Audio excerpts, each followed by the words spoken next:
Ever dreamt of an Italian escape that blends, ancient history you can practically touch, coastlines that just steal your breath away, and surprisingly, loads of people living past their 100th birthday? Well, today we're plunging into what could be your perfect 10-day adventure in Sardinia. It's an island brimming with all of that and, well, a whole lot more. Exactly. We've been looking at a wide range of travel insights and some pretty fascinating facts about Sardinia to craft this detailed exploration of a potential 10-day trip. Okay. Think of this as your personal cheat sheet, maybe, to planning an unforgettable Sardinian experience. It's packed with ideas and, hopefully, inspiration. Consider this your shortcut to a dream vacation, then. Our aim is really to ignite that spark for your first-time visit. Yeah. We're going to spotlight the must-see attractions, the can't-miss activities, and, of course, those uniquely Sardinian culinary delights. Yeah, all designed to get you excited and ready to explore, not, bogged down in endless planning. Yeah. Okay, let's unpack this incredible island, starting with days 1 and 2 in Cagliari. Right, Cagliari, Sardinia's vibrant capital. It's not only a logical entry point, it has the main international airport, but it also serves as a fantastic springboard for discovering the island's southern treasures. So beyond just arriving, what truly makes Cagliari a place we should, immerse ourselves in? Well, the Castello district, for starters. It's perched high above the rest of the city, and it's absolutely essential. Okay. Imagine wandering through those narrow, time-worn cobblestone streets. Each turn reveals ancient defensive structures that have seen centuries of Sardinian history. Wow. The lookout points up there, you get these truly panoramic vistas. It gives you a real sense of the city's layout and its connection to the sea. Then there's the Bastione di San Remi. It's this architectural marvel offering more incredible views. And the imposing medieval towers, Torre di San Pancrazio and Torre dell'Elefante. Each one has stories etched in stone. You can almost feel the history. It really does sound like stepping directly into the past. What other stories does Cagliari hold within its city limits? Any other key spots? Oh, definitely. The Cattedrale di Santa Maria is beautiful, a real blend of architectural styles reflecting all the different influences on the island over time. Right. And for anyone keen to delve deeper into Sardinia's rich past, the Museo Archeologico Nazionale houses an exceptional collection of artifacts. It really brings the island's ancient civilizations to life. Okay, the Archaeology Museum, got it. Yeah. And you can also explore the Anfiteatro Romano, a remarkable testament to the Roman presence here, plus the mysterious Santa Restituta crypt, an underground sanctuary with a fascinating history. So lots of history packed in there. Exactly. Each site offers a different lens to view Sardinia's complex past. After a day, maybe a long travel day too, of soaking up all that history and culture, where can you just relax and take in the Sardinian atmosphere? Maybe near the city. Poeto Beach is super convenient, located right near Cagliari. Stretches for miles. Oh, nice. It's a beloved spot for locals and visitors alike. Perfect opportunity to unwind by the turquoise waters of the Med. And when it comes to our taste buds, what flavors should we be seeking out in Cagliari? Is the South distinct, culinarily speaking? Yeah, definitely make a point of exploring the local cuisine in Cagliari's traditional trattorias. The south of Sardinia does have its own distinct culinary traditions. Like what? Often emphasizing fresh seafood, of course, but also hearty, flavorful stews. It reflects both the coastal and the inland resources of the region. Okay. So look for dishes featuring local fish and shellfish, and maybe try a traditional lamb stew if you see it. Sounds good. Okay, day 3 pivots a bit, taking us south and slightly west, right? To the ancient site of Nora and the beautiful beaches of Chia. Down in the southern Solstice region, is that it? Yes, exactly. Day 3 is designed to perfectly blend Sardinia's profound ancient history with its captivating natural beauty. It's a relatively short drive, too, very scenic, maybe about 40 minutes to the southernmost tip. Okay, history enthusiasts, listen closely then.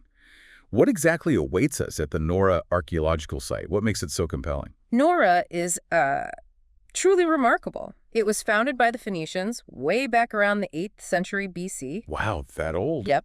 Then it flourished under Carthaginian, Roman, and Byzantine rule. So as you wander through the site, you'll see these well-preserved remnants of Roman houses, complete with intricate mosaic floors that still retain their beauty after all this time. You can explore the ancient thermal baths, known as Terma Mare, and the evocative ruins of temples and marketplaces that once buzzed with activity. You can almost picture it. Absolutely. Don't miss the impressive Roman theater. They still host performances there today, actually. And the Atrio Trestillo, the house of tetrastyle atrium, has stunning mosaic work. Walking through Nora is like stepping directly into a crossroads of ancient Mediterranean civilizations. It sounds incredibly evocative to literally walk where people lived thousands of years ago. Yeah. And I think I read something about an app. Is there a handy way to navigate this historical landscape? Yes, absolutely. There's an excellent official app called NorApp. It acts as your personal guide through the ruins. Oh, perfect. It provides valuable context and information as you explore at your own pace, helping you truly understand what you're seeing. Makes a big difference. After immersing ourselves in all that history, what kind of natural beauty will Day 3 unveil? You mentioned beaches. Just a short drive from Nora is the Bay of Chia. It's renowned for its stunning beaches, soft golden sands, and crystal clear waters. Just gorgeous. It's the perfect place to unwind and soak up the Mediterranean sunshine after a morning of historical exploration. Perfect. A day of both intellectual and sensory delights.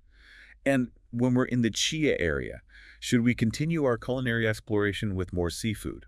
Seems logical. Yeah, definitely. Given Chia's prime coastal location, seafood is an exceptional choice. You'll find numerous charming restaurants offering the freshest catches of the day, prepared in traditional Sardinian ways. Can't go wrong. Okay, makes sense.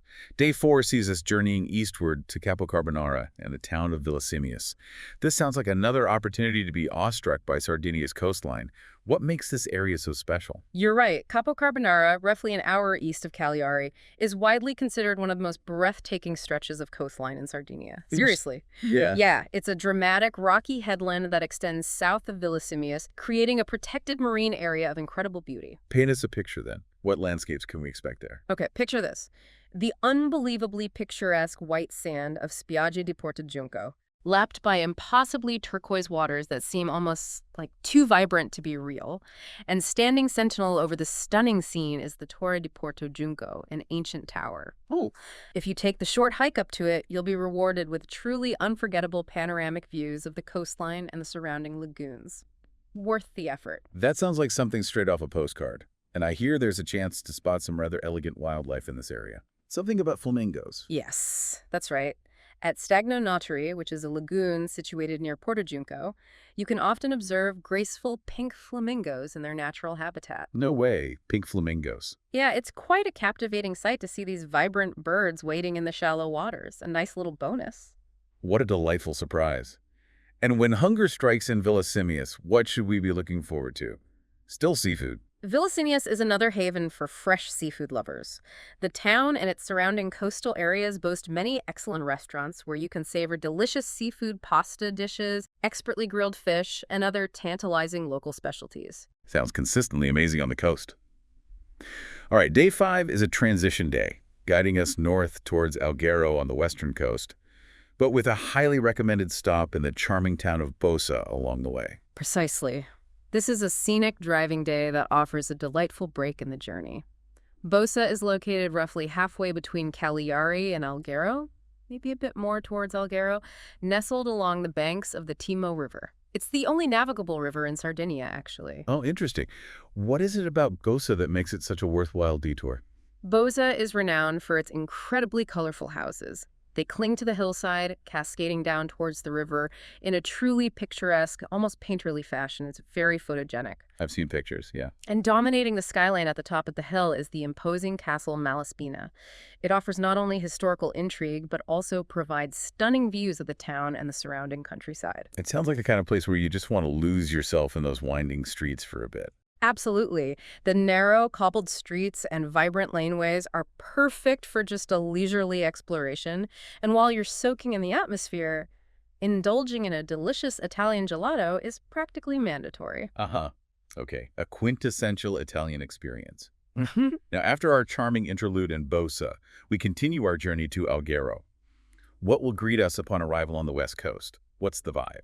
Alghero, situated on Sardinia's northwestern coast, has a really unique character.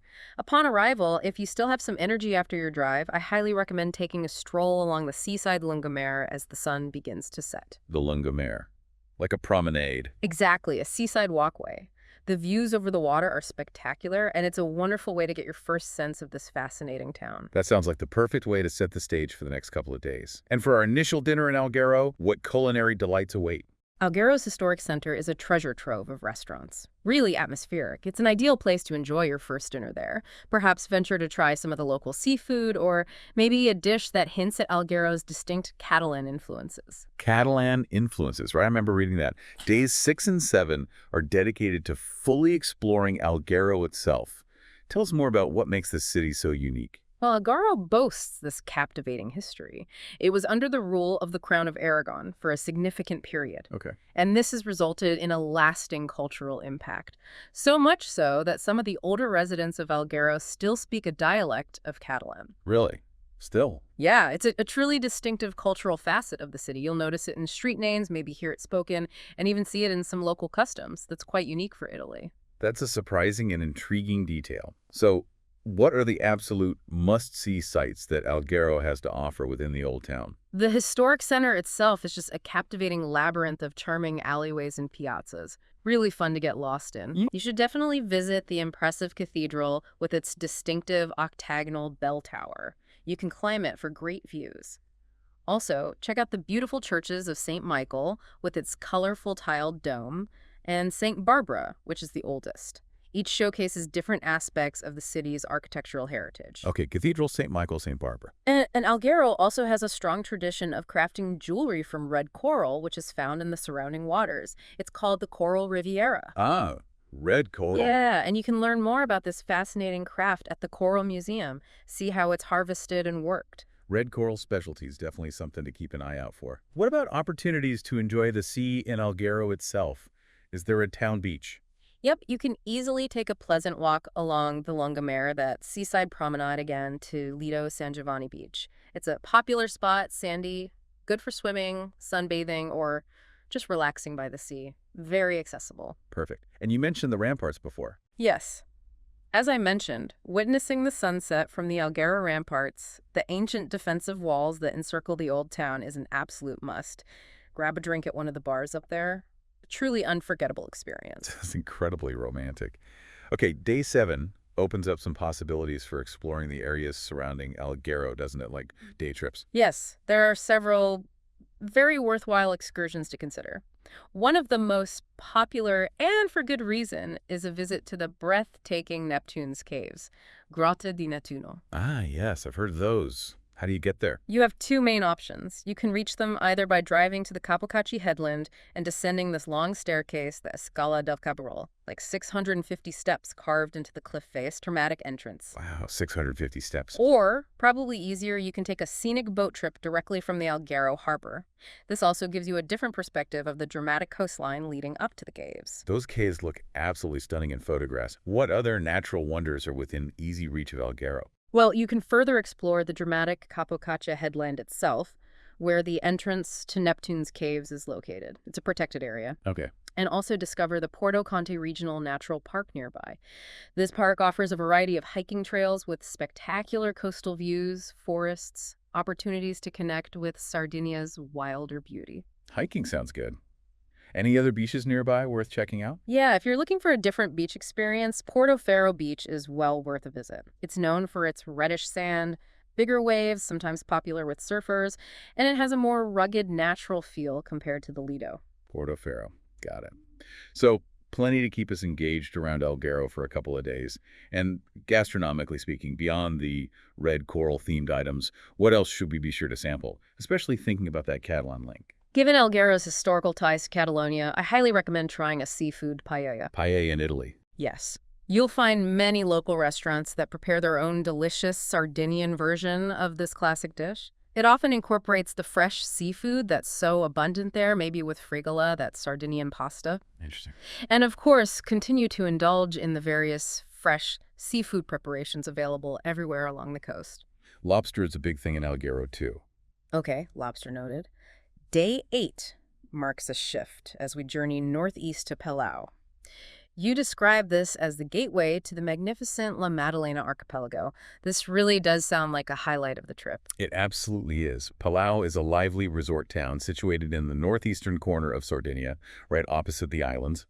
Its port serves as the primary departure point for exploring the stunning La Maddalena National Park. What can we anticipate experiencing during a visit to La Maddalena? What makes it so special? Everyone raves about it. La Maddalena is world-renowned for its incredibly crystal-clear, almost luminous turquoise waters. Seriously, the photos don't lie. Also, its dramatic and beautifully sculpted granite cliffs, diverse and thriving marine life, and its utterly breathtaking beaches. Okay, sell me on some of these beaches. Think of iconic spots like Budelli, famously home to the Spiaggia Rosa, the pink beach, though you can't walk on it anymore to protect it. But nearby beaches are just as stunning. Ah, the pink beach. Then there are the serene shores of Santa Maria, the secluded coves of Spargi, and the dramatic coastline of Rozzoli. Each island offers its own unique and unforgettable charm. Wow. The best and most comprehensive way to experience this archipelago is undoubtedly by taking a boat tour. That lets you hop between the islands and swim in those incredible waters. It's a must-do. A boat tour through those jewel-toned waters sounds like pure paradise. Is it possible to extend our stay and spend more time exploring the islands? Just a day trip feels short. Yes, if your itinerary allows, you could certainly consider spending a night or two on the main island of La Maddalena itself. It has a charming town. There are ferries that run regularly, like every 15-30 minutes between Palau and La Maddalena town. Staying over gives you more flexibility to explore the main island streets, drive the panoramic road, maybe rent a small boat yourself, or discover some hidden coves at your own pace. That sounds tempting. And for a taste of La Maddalena, what kind of food should we look for? Still seafood central. Unsurprisingly, yes. Fresh seafood reigns supreme here as well. The restaurants on the main island of La Maddalena offer a delectable array of the day's fresh catches, often prepared simply grilled or in pasta, just letting the natural flavors shine through. Perfection. Okay, day 9 takes us to the glamorous Costa Smeralda, then heads north to the more rugged beauty of Capo Testa. It sounds like a day of contrast, like you said. That's a perfect way to describe it. The Costa Smeralda, the Emerald Coast, is an internationally famous destination, developed by the Aga Khan back in the 60s. Right, Porto Cervo and all that. Exactly. Known for its stunning emerald green waters, hence the name, its pristine beaches and its upscale resorts, designer boutiques, and marinas filled with yachts. So expect picture-perfect beaches and perhaps a bit of celebrity spotting. Or at least yacht spotting. Precisely. It's definitely got that glamorous vibe. After soaking that in, maybe stopping at a beach like Capriccioli or Spiaggia del Principe, you'll journey just a little further north towards Santa Teresa Gallurda to Capo Testa. And that's different. Oh yes, strikingly different kind of beauty.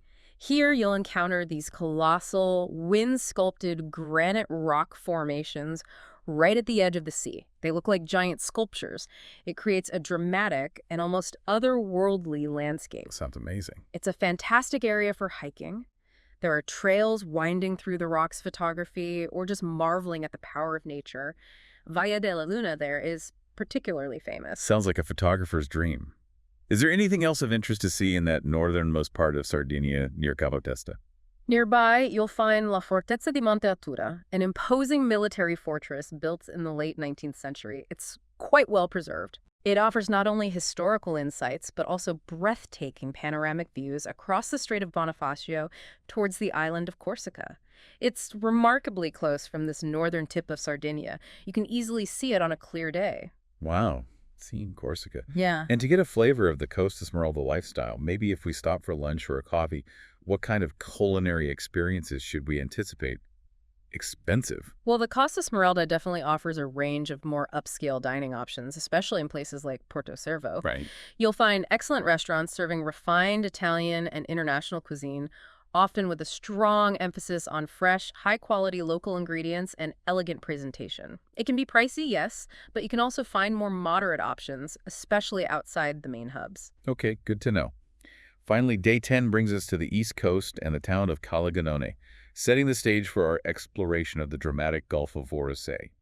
This is another area people talk about a lot. Exactly. The drive from the northeast, maybe from Palau or Santa Teresa, down to Calaganone on the central east coast is quite long, maybe 2-3 hours, but it takes you through some truly spectacular interior landscapes. Think granite mountains, forests, a captivating contrast to the coastal scenery you've mostly seen. What can we look forward to experiencing in Calaganone itself? What's its purpose?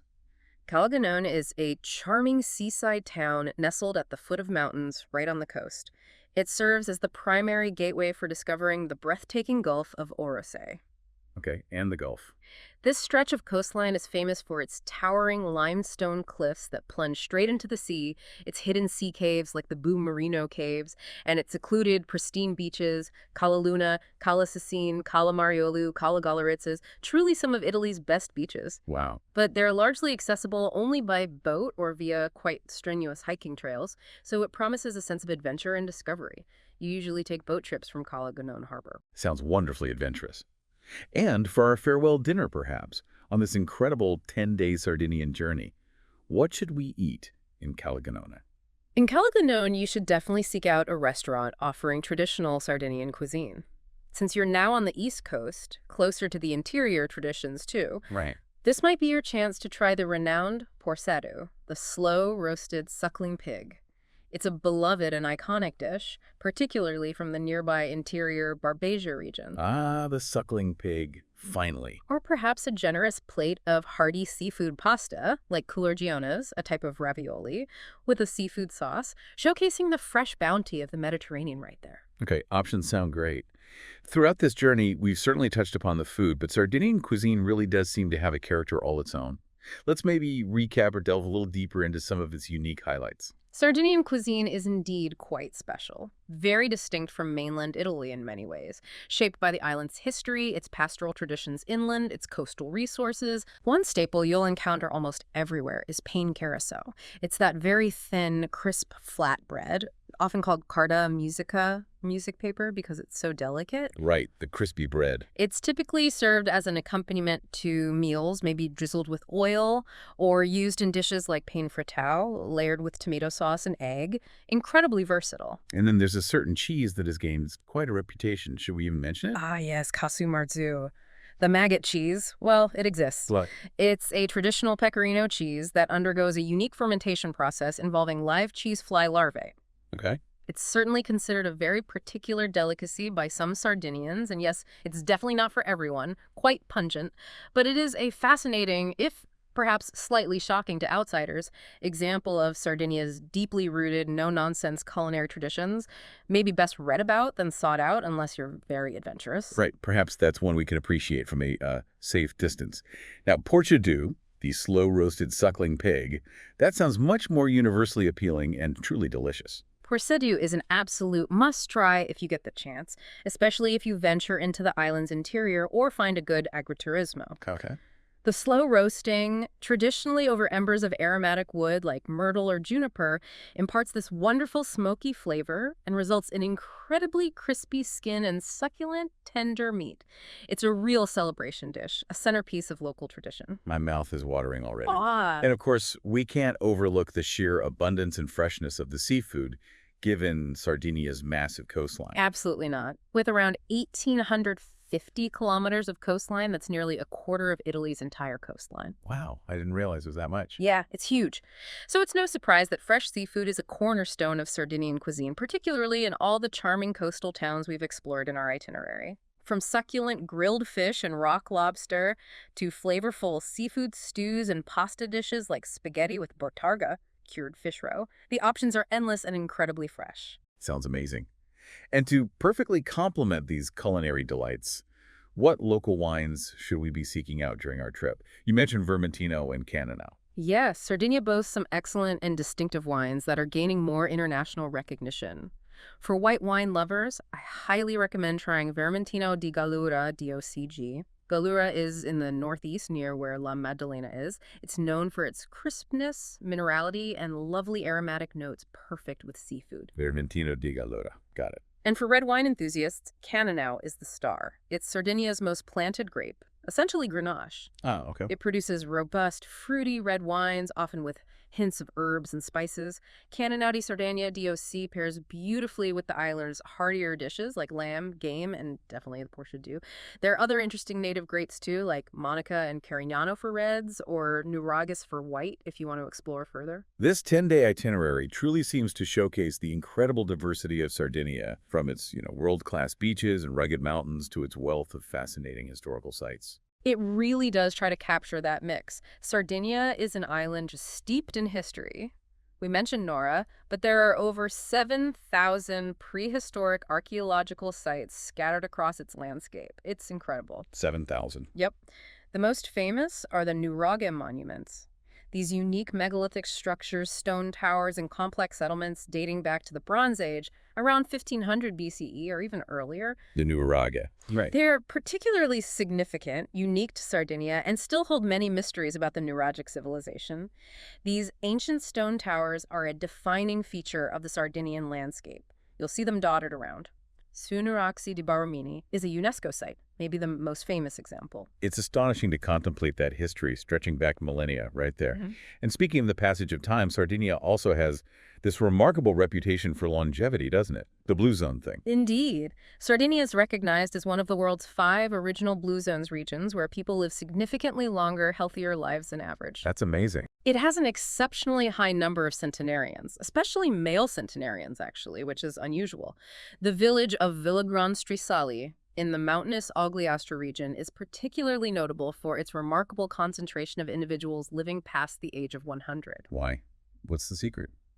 Well, the reasons are likely complex and debated, but factors often cited include the traditional Mediterranean diet, but perhaps a more specific mountain version of it with less fish and more dairy and meat, lots of daily physical activity like shepherding, strong family and community bonds, low stress levels, and maybe even genetics. A generally slower pace of life probably helps too. Perhaps it's that combination of fresh air, healthy food, strong community, and maybe good genes. It's certainly inspiring. Yeah. Now, beyond the Italian language we'd expect, is there another language we might actually encounter in Sardinia? You mentioned Catalan and Alghero. Yes, besides the Catalan dialect in Alghero, Sardinia has its own distinct language, Sardo, Sardinian. It's a Romance language, but it's quite different from standard Italian, considered a language in its own right with various dialects across the island. Is it widely spoken? It's still spoken by a significant portion of the population, particularly in the more rural and interior regions like Barbagia. You'll often see road signs in both Italian and Sardo, and you might hear it used in everyday conversations, especially among older generations. It adds another fascinating layer to the island's unique cultural tapestry. Absolutely. And for those seeking a vibrant cultural experience, maybe timing their trip differently, I understand the carnival celebrations in Sardinia are quite something special, not your typical Venice carnival. Oh, definitely not. Carnival in Sardinia, especially in the interior towns like Momoiada, Otana, and Ortelli, is a truly captivating and deeply traditional event. Very atmospheric, almost primal. How so?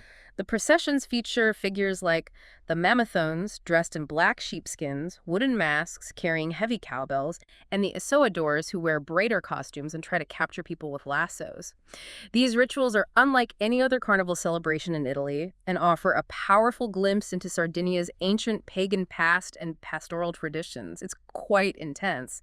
Sounds like a truly unique and unforgettable cultural experience. Yeah. Maybe for a winter trip. And just thinking practically again, getting around Sardinia seems relatively straightforward for visitors driving themselves. It is, generally. A car is definitely recommended to explore properly. And a huge bonus is that Sardinia benefits from having no toll roads anywhere on the island. Oh, really? No tolls at all? Nope.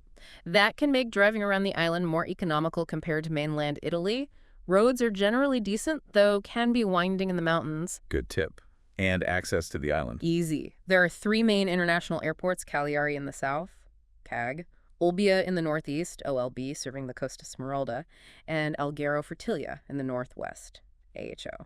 Plus, there are 4 major ferry ports, Cagliari, Olbia, Porto Torres, Golfo Aranci, connecting Sardinia to mainland Italy, France, and Spain. So it's very accessible by both air and sea. Okay, good options. And when would you say is the ideal time of year to visit Sardinia? We talked about avoiding peak summer, maybe. Yes, I'd say spring, like April to June, and autumn, September into October, are generally considered the best times to visit Sardinia. Why? The weather is typically mild and sunny, perfect for both beach time and exploring sites without the intense heat of July and August. The sea is still warm enough for swimming, especially in September, October. Plus, the landscapes are often at their most beautiful wildflowers in spring, less parched in autumn. And crucially, the shoulder seasons tend to be less crowded and potentially a bit cheaper than peak summer. Makes sense. Kind of the sweet spot. Exactly. So wrapping this up, with ancient mysteries etched in stone, like those Nuraghe, coastlines kissed by the most incredible turquoise waters we've talked about, a cuisine bursting with unique flavors, maybe even including maggot cheese if you're braised, Maybe. and a culture rich in captivating traditions, from Catalan echoes to those intense carnivals. Isn't it time you experience the enchanting island of Sardinia for yourself?